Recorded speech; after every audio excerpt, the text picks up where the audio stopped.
Good evening. Thank you all for joining me.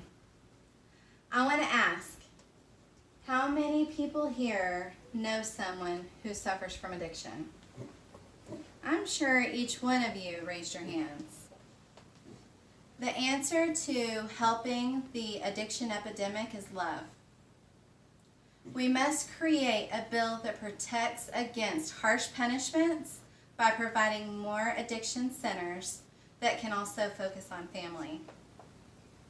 If you look at the statistics, there are double the amount of prisons and jails than there are treatment centers for addiction. We must change these statistics.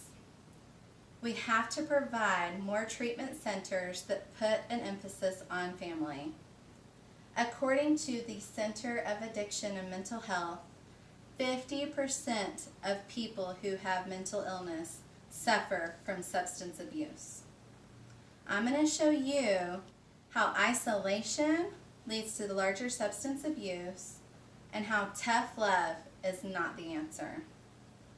A majority of the people who suffer from addiction are simply masking or self-medicating for mental illness.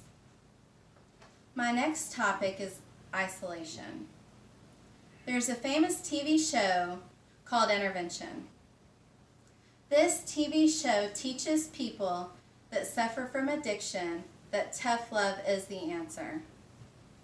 The person leading the intervention tells the family members that they must cut the addicted family member off and tell them they're no longer welcome in their homes if they don't get the help they need. At the end of each show, it gives you an update on the addict. Many addicts end up relapsing. According to the Addiction Center, isolation is one of the main issues with recovery. Isolation actually causes an addict to hide, makes them feel ashamed and guilty. These feelings of shame and guilt continue to push them toward the addiction. Feelings of regret and fearful of letting down their families, addicts begin to isolate. Isolation keeps an addict in hiding instead of fighting the addiction. The first step of overcoming addiction is coming out of hiding and accepting love for others. According to the article, New Approaches to Helping Addicts, during an intervention, tough love is usually the norm by shutting addicts out, imposing harsh restrictions, and disowning them. Doing this actually causes the addict to fail and even quit rehab. This continues a cycle.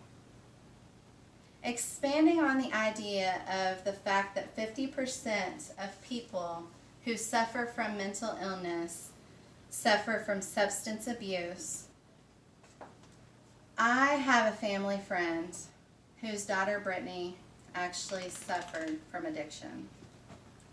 Brittany struggled with mental health issues from childhood. As a teen, Brittany began to self-medicate. She became a teen mom. After her son was born, Brittany fell back into using. A few weeks ago, after using, Brittany was found in a makeshift tent, dazed and confused on a very cold day. Many people walking the trail saw her and were concerned for her well-being, and they called the police. Brittany was actually approached by a police officer. Afraid of failing a drug test and going back to jail, Brittany began to run. She actually ran onto an interstate and was hit and killed by a car. Addiction is a real monster. Instead of actually getting her the help she needed, she was imposed harsh punishments, and due to this, she went into fight or flight mode, which resulted in her death. Loving someone with addiction is very difficult for everyone.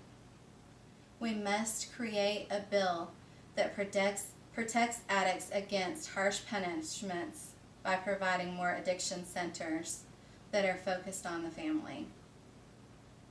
One thing that a person who has a loved one with addiction needs to do is actually familiarize themselves with the addiction. They'll need to set boundaries and learn how to effectively communicate with the person suffering from addiction. They need to show the person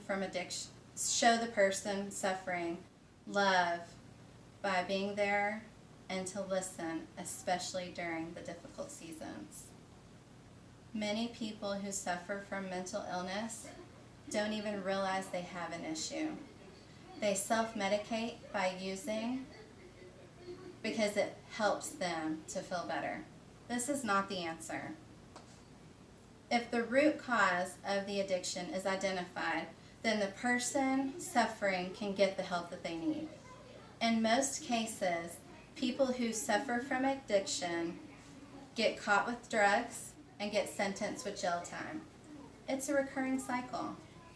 Those who say that jail time is the only way should look at the studies and know that this is not working.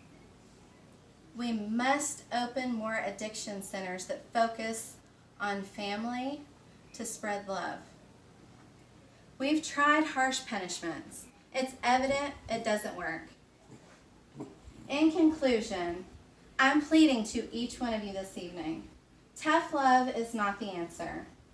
Shutting someone out, imposing harsh punishments, and isolating someone is not the answer. We have to create a bill that protects addicts against harsh punishments by providing more addiction centers that can also focus on family. So many of these addicts are self-medicating for mental illness. If we can continue to go the way that we're going, we're failing our addicts. We have to create this bill. Thank you guys so much for joining me this evening.